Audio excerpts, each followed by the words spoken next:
Olá, pessoal do sexto ano, tudo bem? Eu sou a professora Suzana Gomes. Se você ainda não sabe, eu sou professora de língua portuguesa das unidades Zona Norte 1 e Zona Norte 2, e hoje nosso papo será sobre o capítulo 9 da sua apostila. Vamos lá? Bom, esse capítulo traz como título Fala, Escrita e Pontuação. A gente vai perceber ao longo desse capítulo de que maneira nós, como falantes da língua, utilizamos a mesma língua, a língua portuguesa, de formas diferentes. Quando a gente fala, quando a gente escreve, e às vezes, mesmo no mesmo contexto, que é o contexto de escrita, nós vamos escrever de formas diferentes, dependendo da intenção da nossa comunicação. E por fim, a gente vai verificar de que maneira a pontuação é importante para os textos escritos. O que essa pontuação traz de tão importante assim? Por que eu não posso deixar de pontuar o meu texto de maneira adequada? Isso vai fazer mudar o significado das frases? A gente vai perceber isso ao longo dessa aula.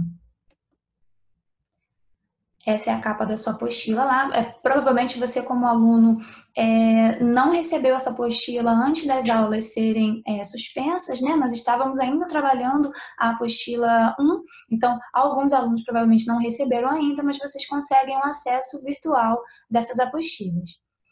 Bom, para começar, eu coloquei aqui uma provocação, né? Uma pergunta. Então, eu queria que antes da gente começasse, que você pensasse se a gente consegue, se você como aluno consegue perceber alguma diferença entre a maneira como a gente fala e a maneira como a gente escreve. Tem diferença entre essas duas coisas? Quando você escreve algum texto, você sempre escreve exatamente da mesma forma que você falaria aquelas frases? Você falaria aquele texto da mesma maneira? Pensa, por exemplo, quando você tem um sonho. Você acaba de acordar e vai contar para alguém esse seu sonho. Então você fala: olha, caramba, tive um sonho, pô, muito incrível, aconteceu isso, vai contando. Se você chegar na escola e a sua professora pedir para você fazer uma redação sobre esse sonho, como é que você vai contar ele? Da mesma maneira que você falaria para alguém? Ou você vai se preocupar mais com as palavras, ou você vai ter uma atenção maior para não repetir as mesmas palavras. A gente tem o costume de, quando fala, sempre repetir algumas palavras, né? Por exemplo, o aí. Aí eu entrei no quarto, aí eu falei com minha mãe isso, aí apareceu um monstro, aí a gente correu.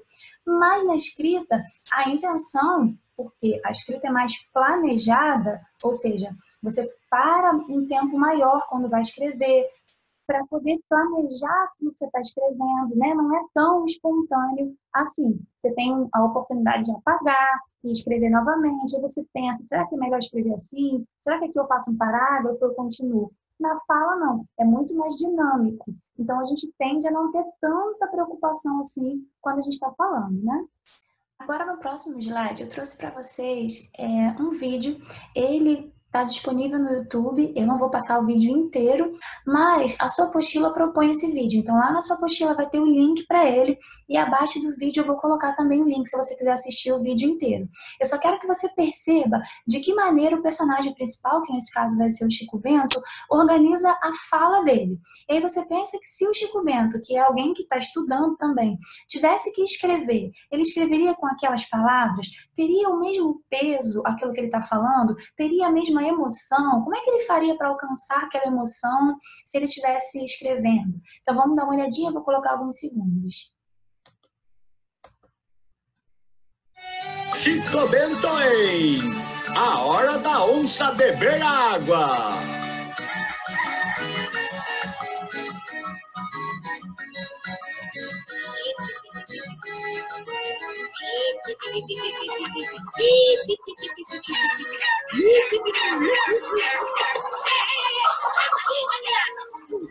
Nossa, mas vocês estão com fome, hein?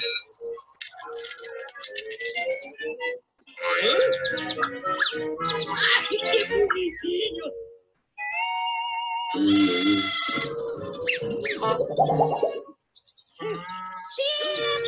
Tô indo, mãe! Eu tô indo, papai! Tudo bem? O senhor também caiu ali, pai? Não, e eu tô cavando um poço novo. Chico! Tá indo! O nosso poço secou. Vai buscar água pra mim na nascente. Tá certo, mãe? Pra Morda fazer o almoço. Não se preocupe, mãe, eu volto já. Ai! Ô, Chico, olha por onde anda. Bom, antes da gente passar para o próximo slide, vamos pensar um pouquinho aqui junto.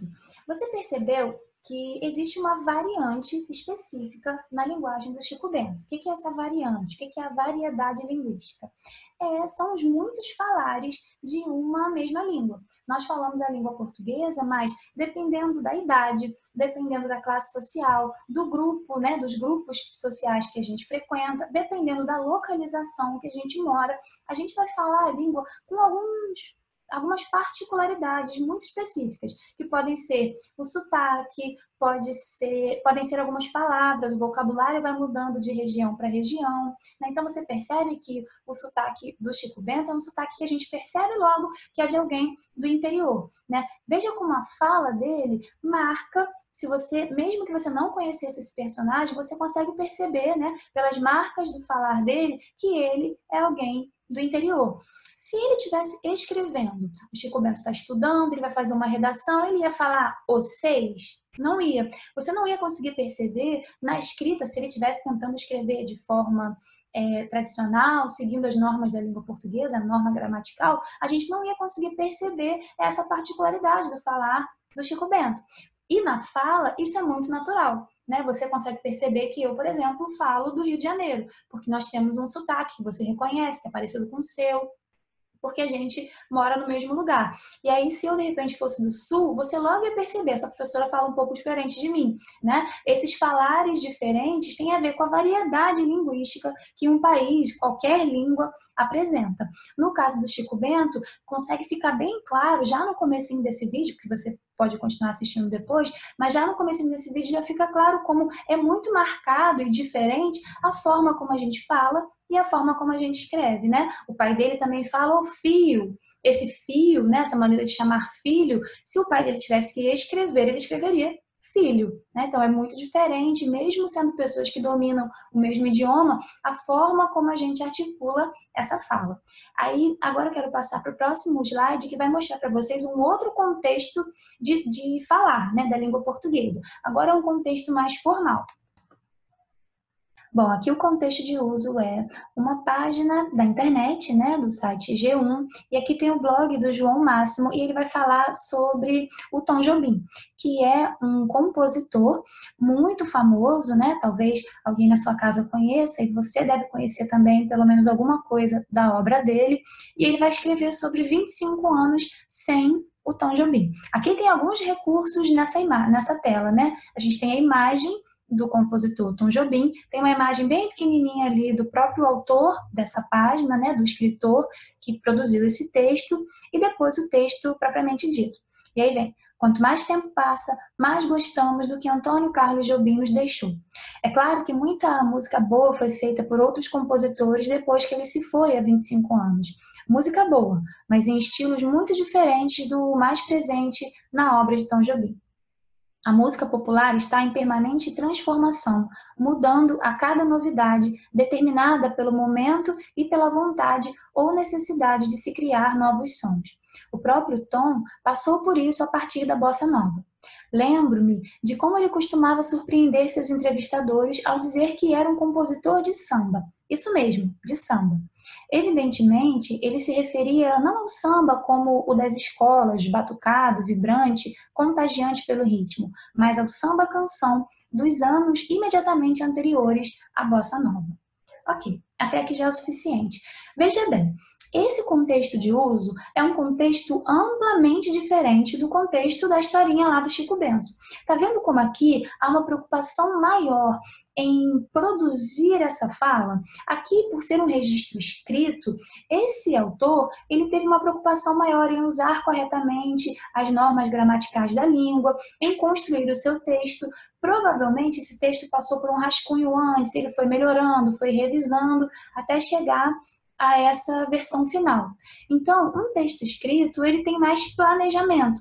Você se permite, né, você tem essa possibilidade de ajustar o seu texto conforme a situação de uso. Se ele quisesse escrever um bilhete antes de ir na rua, né, vai deixar um bilhete aqui, fui à rua, já volto daqui a pouco. Ele podia escrever com português sem ter tanta preocupação aqui, mas aqui ele vai usar o pronome oblíquo no lugar certinho, né, não vai começar a frase com pronome oblíquo, ele usa lembro-me de como, né? Ele não vai falar me lembro, que aí é uma coisa que a gente fala no dia a dia, mas que a norma gramatical condena. Tá vendo como é que tem uma preocupação maior com a forma como ele produz esse discurso? Então a gente já vê como é mais espontânea a nossa fala e mais elaborada a nossa escrita.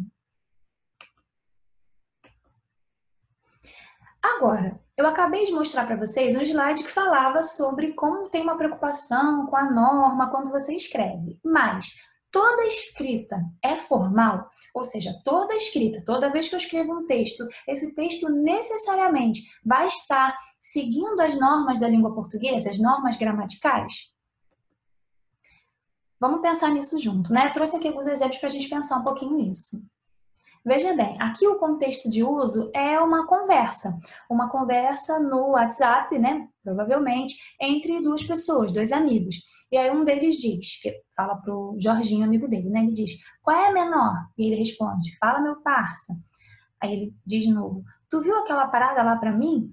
E ele diz, pô, mano, deu pra ver não, meu PC deu ruim. E aí o outro fala assim, o outro bota um emojizinho aí, né, um stickerzinho triste, e aí depois ele fala, vê se não esquece de ver depois, falou. Aí ele, suave. Ok. Isso aqui é super estranho para você? Você nunca viu ninguém escrevendo desse jeito, você não reconhece, não consegue entender o que eles falaram?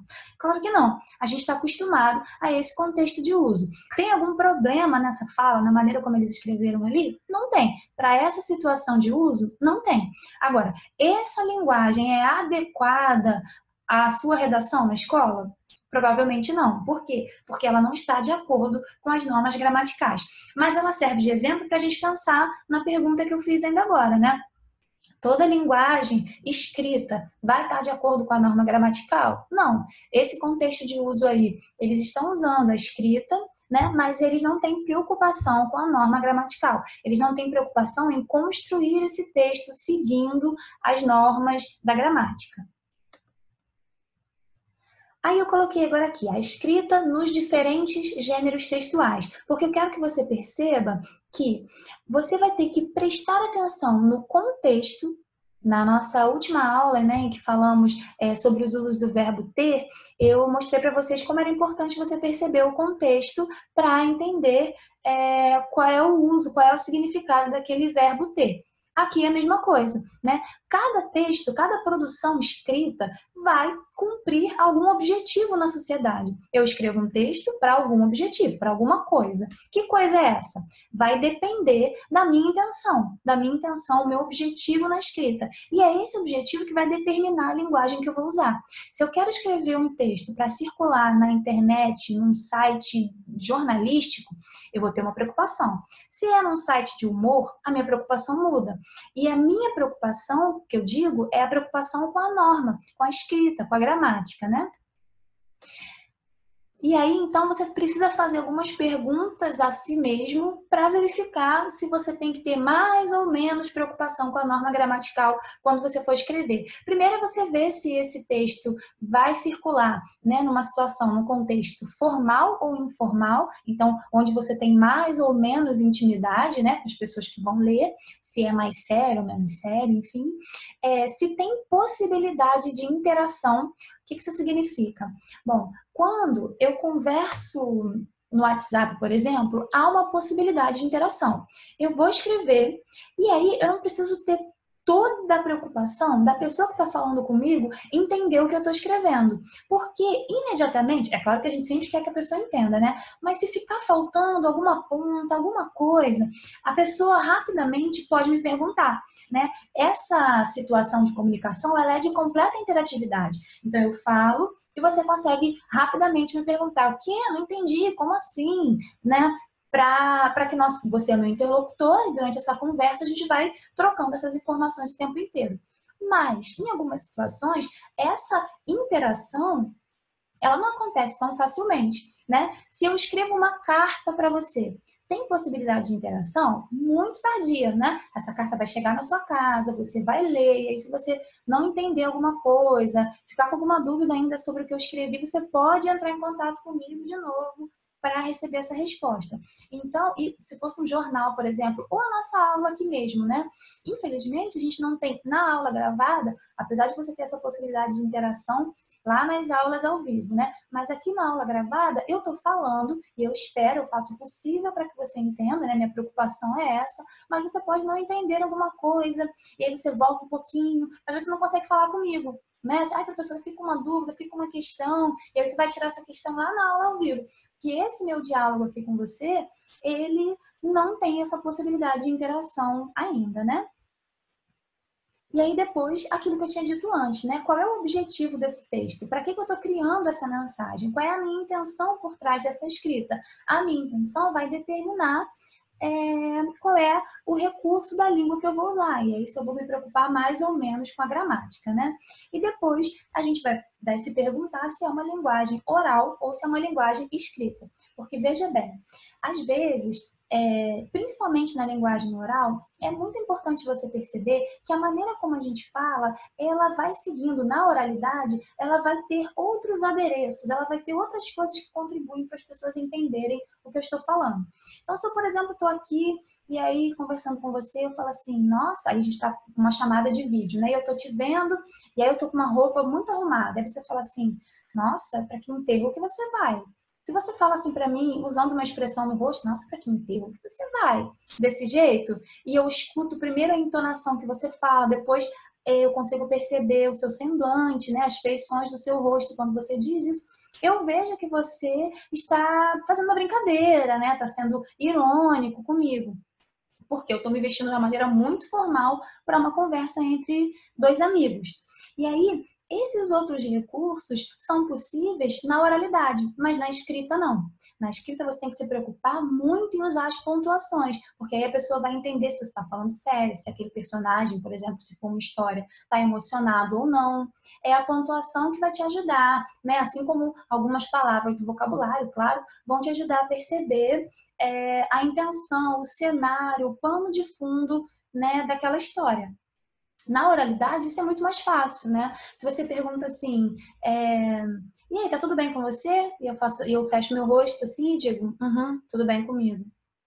Apesar de eu ter falado isso, você vai perceber que não tá tudo bem, né? Por quê? Porque na oralidade a entonação é capaz, é suficiente para fazer você entender a mensagem. Na escrita, a preocupação tem que ser outra, né? Porque você não tem esse recurso de ver o rosto da pessoa, a expressão e a entonação dela.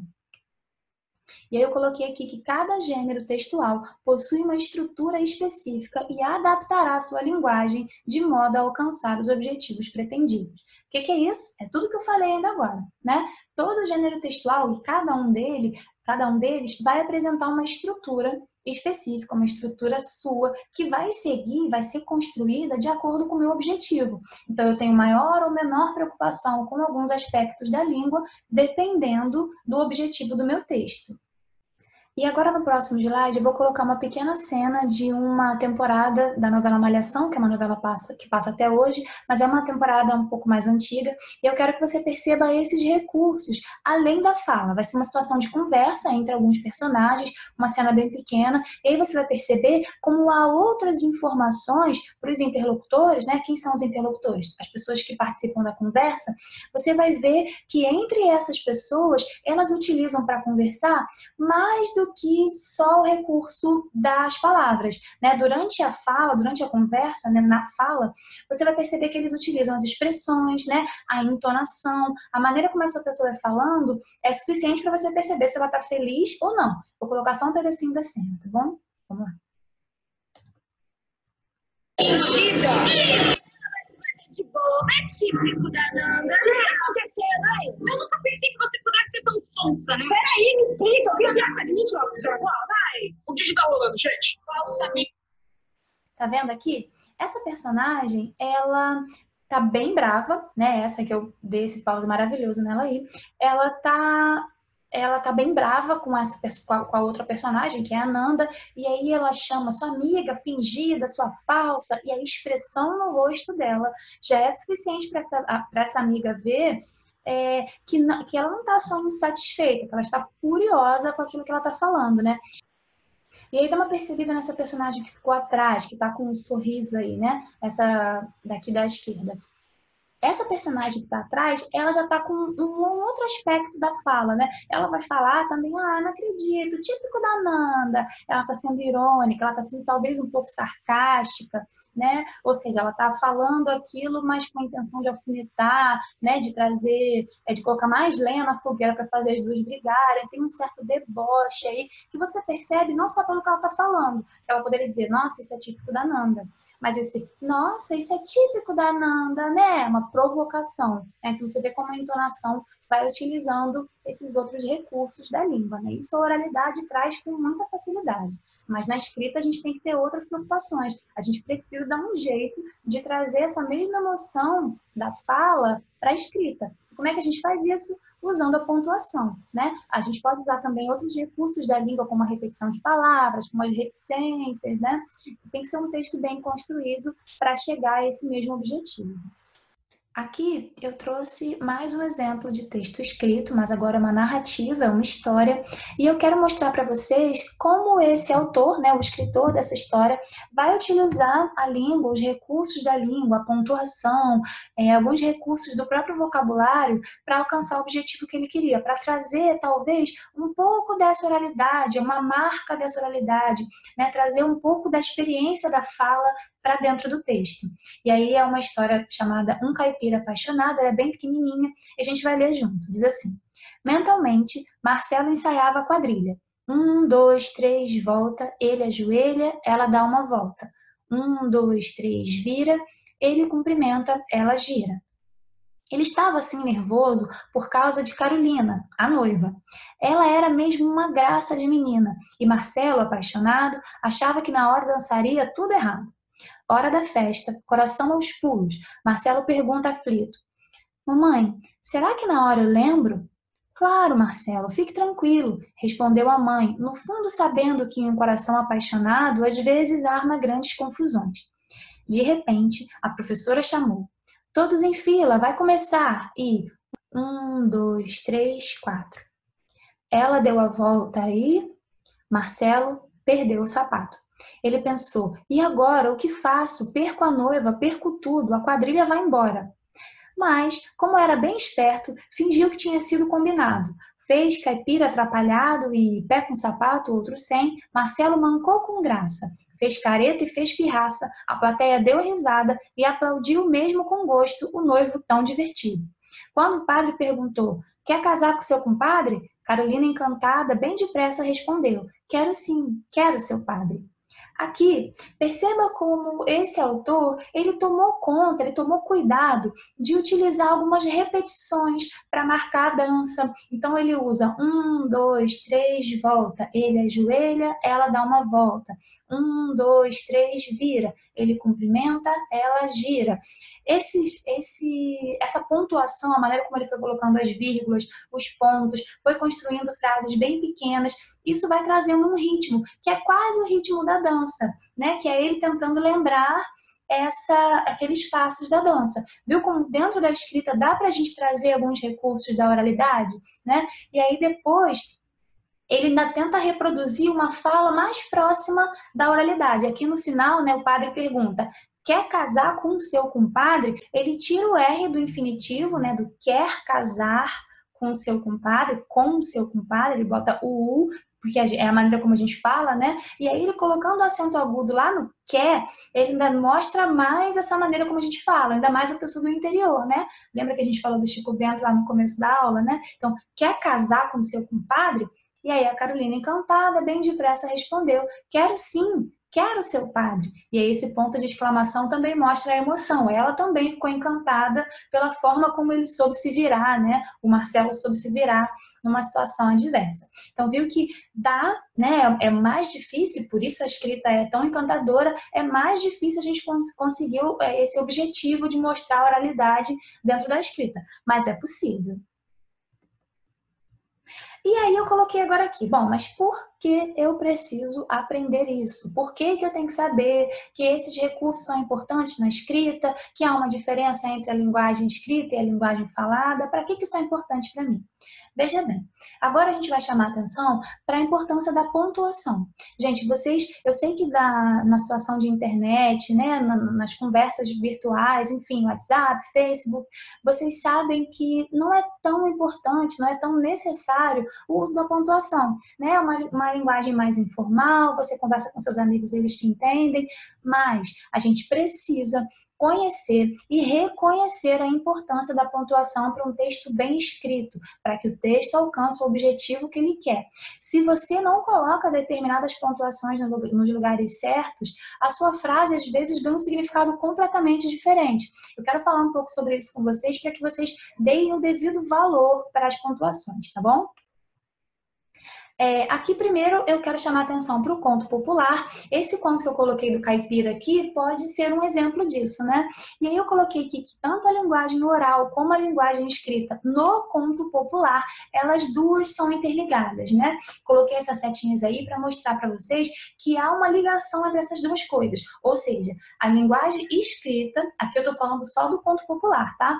A linguagem escrita, ela vai ter a preocupação de demonstrar alguma coisa da linguagem oral. Ou seja, ele vai tentar mostrar de que forma, na oralidade, aquilo aconteceria. Então, você vai ver muito nos contos populares o registro do falado interior, né? A sua apostila, nesse capítulo, ela vai começar falando de um conto popular, inclusive, a parte de redação, né? E você pode dar uma lida ali na parte de redação para entender a nossa aula, tá? Essas duas coisas estão interligadas.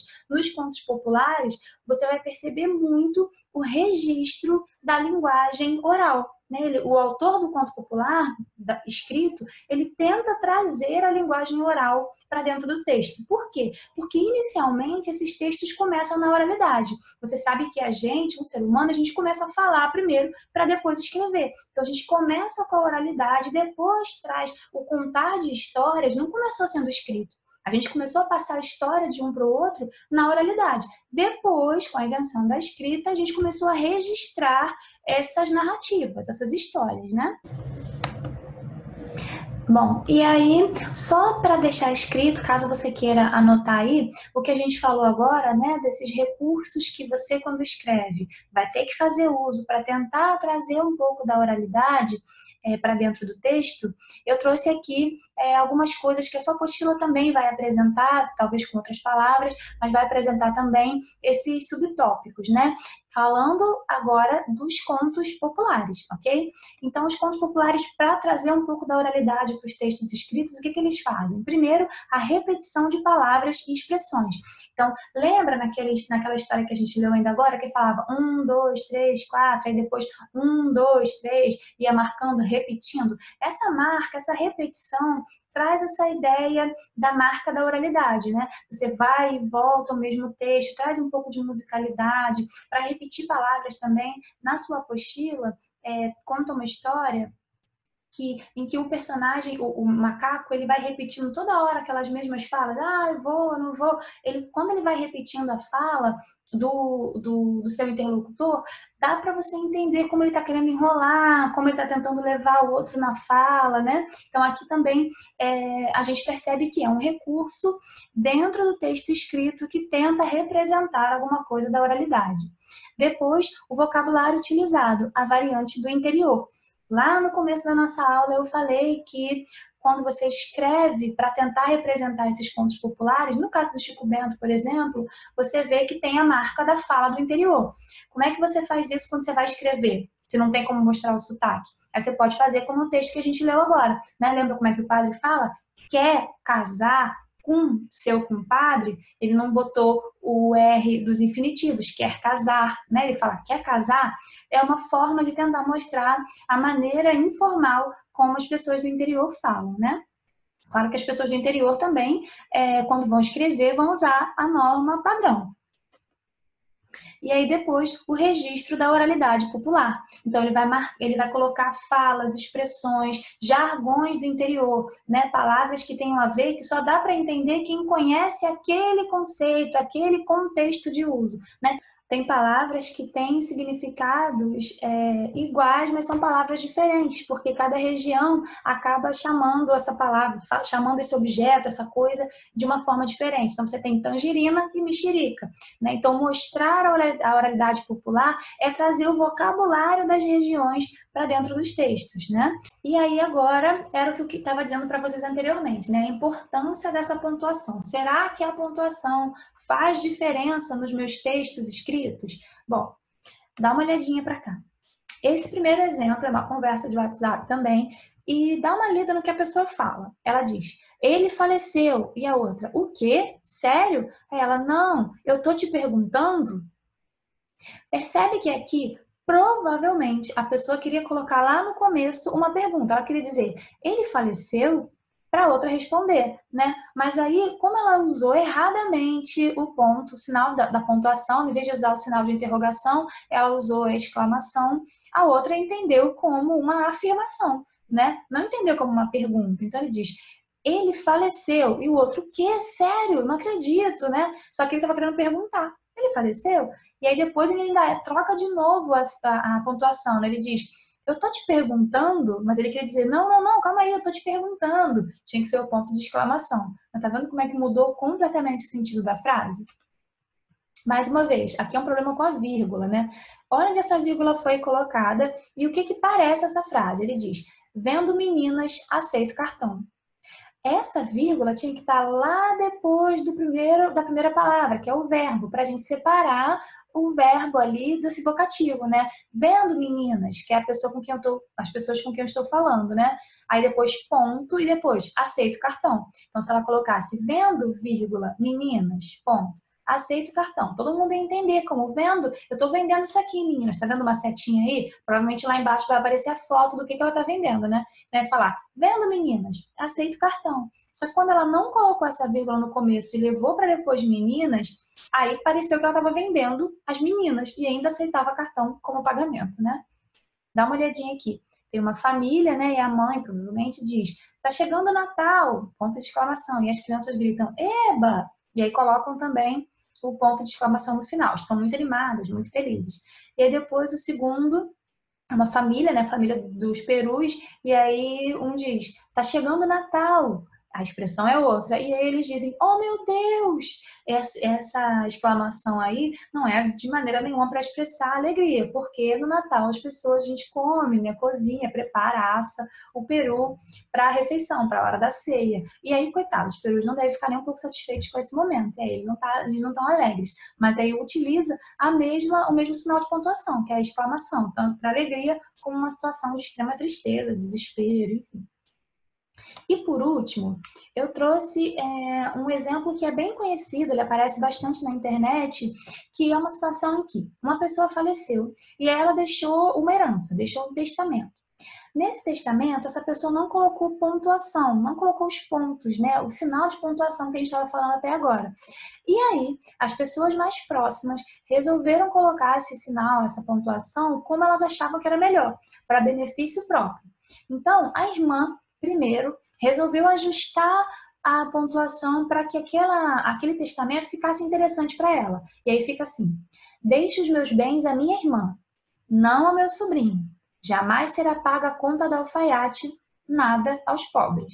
Essa pessoa colocou a pontuação dessa maneira. E aí, para quem ficavam os bens, para quem ficava o dinheiro, tudo para a irmã.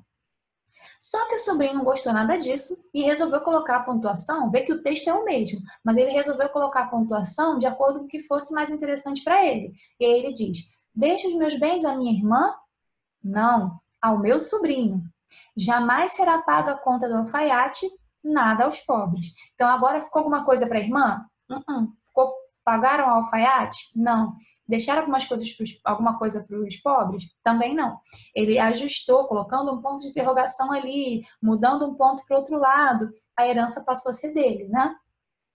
Depois o alfaiate, sabendo disso, resolveu ajustar esse texto para que ficasse interessante para ele. E aí ele diz, deixa os meus bens à minha irmã? Não. Ao meu sobrinho? Jamais. Será paga a conta do alfaiate. Nada aos pobres. Tá vendo como aqui, como ele foi ajustando as pontuações, né? O sinal de interrogação, o ponto final, o dinheiro acabou ficando todo para ele? E aí, por último, as pessoas pobres se reuniram e resolveram mudar aquilo para ficar mais interessante para elas. E aí fica, deixa os bens à minha irmã? Não. Ao meu sobrinho? Jamais. Será paga a conta da alfaiate? Nada. Aos pobres. Ou seja, vou deixar o dinheiro para os pobres.